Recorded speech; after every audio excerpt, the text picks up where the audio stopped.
You know, many of the Montreal Expos that played with the team in the 1980s had different paths to Major League Baseball. Some of them stayed for a while, like Timmy Raines and a few others. Others were 1 year wonders. But this guy, a lot of people felt Montreal shouldn't have traded him, but he eventually did. And not say he came back to haunt them, but I would like to see this guy with the Montreal teams of the mid to late 1980s because he could have done a lot. So today we're talking about, I think, one of the best players ever from Pasadena for natural talent, Dave Hostetler. Now, David Allen Hostetler, of course, born in Pasadena, was a first baseman in DH for much of his career. He played for the Expos, Rangers, and Pirates of MLB. He also played for the Nankai Hawks of the Nippon Professional Baseball League. He is also the national coordinator of baseball sales for Rydell for a while. As an ambassador to youth players, he did a great job. Now, he was drafted in the fourth round of 75 amateur draft by the Giants out of junior college, but did not sign. In 76, he was again drafted by San Francisco and did not sign a second time. He was taken the second phase of the draft by the Cleveland Indians, but returned to school again. In 77, the Giants drafted him for a third time with no success. Now, he was a big star at USC, where he was one of the key players in the team that won the 78 College World Series. I think part of this was shown on ABC, along with future Major League players Dave Engel, Dave Van Gorder, and Tim Tolman. Hostetler hit a home run in the title game against ASU. Now, drafted in the fourth round of the 78 Major League Baseball draft by the Expos, he finally signed a deal. He debuted that year with the Rookie League West Palm Beach Expos, hitting 269. Now, in 79, Hostetler spent his first full pro season with the Memphis Chicks, batting 270 with 20 homers, 114 RBIs, and 110 strikeouts.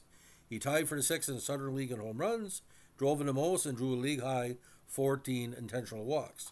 He made the league's all-star teams at DH and drove in 19 more than runner-up Paul Householder, of course, another MLB player.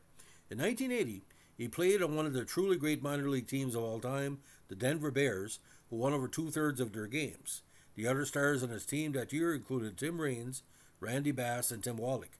Now, Raines and Wallach became everyday players for Montreal soon after, and of course, Raines was called up that year as well for his second taste of Major League Baseball. Hostetler was a regular first baseman, while Bass DH. He had 269 with 9 home runs and 58 RBIs in a very hitter-friendly environment. He was the only member of the infield not to make the AA All-Star team, as Raines, Wallach, and Jerry Manuel, shortstop, were all selected. Now, while Denver was not as good as 81, Hostetler was far better, hitting 318 with 27 home runs and 103 RBIs.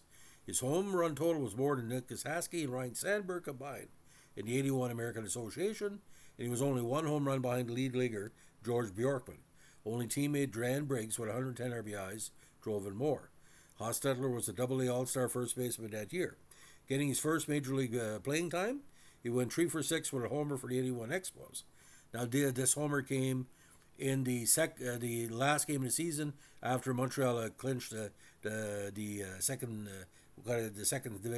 season divisional title. Now, of course, all these hits came in the Expos' last regular season game on October 4th in New York, after the team had clinched the second half title. Now, the game itself, it stood out because a lot of Quebec media basically said could be one of the future players with the Expos. Now, his monster home run off Pete Falcone, allegedly still going, was the team's only run in 2-1 loss, which Montreal fielded a AAA lineup after the first few innings. Of course, he wasn't eligible for the postseason. But this is where we had problems. Although the player he was traded for did good with Montreal, they gave up too much. He was traded along with Larry Parrish from the Expos for Al Oliver on March 31st, 82. I think they could have given up Larry Parrish for Al Oliver without putting Hostetler in, but maybe they felt there was no room for him. He was a .232 hitter with 22 home runs and 67 RBIs for the Rangers in 82 as their primary first baseman, but he struck out 113 times in 418 at-bats and saw his playing time dwindle after that. He led the team in homers in spite of not playing his first game until May 29th, giving Rangers fans hopes that he'd become a huge power threat.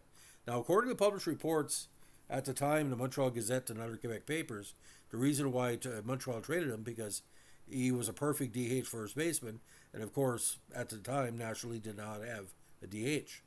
Now, he was eventually replaced at first base by rookie Peter Bryan, 83. It did not last long as DH as his power faded away, with only 11 homers in 95 games, while his strikeout rate went from bad to worse. Texas Rangers fans had hoped he might someday be as good as Dave Kingman, but Hostetler never had much success in the major leagues. When he was acquired in 82 along with Parrish, the hope was there he would do multiple great seasons with the team, but it never showed up. Now, at least Texas fans were able to see Parrish be productive for several seasons in Arlington, which he was, and Hostetler's strong start and quick fade were much like Kevin Moss's efforts with the Yankees in 1990, but made him what he called memorable. Now, in 84, he ended up back in the minors with the Oklahoma City 89ers of the AAA, hitting 304 with 11 dingers. He was then traded back to Montreal exchange for Chris Welsh. He began the 85 season with the Indianapolis Indians, but was sold to the Cubs on May 12 and assigned to the Iowa Cubs. Overall that year, he had 256 with 29 homers in 132 games. He led the A in home runs, plus topped the league with 89 RBIs, and made the All-Star team as a DH.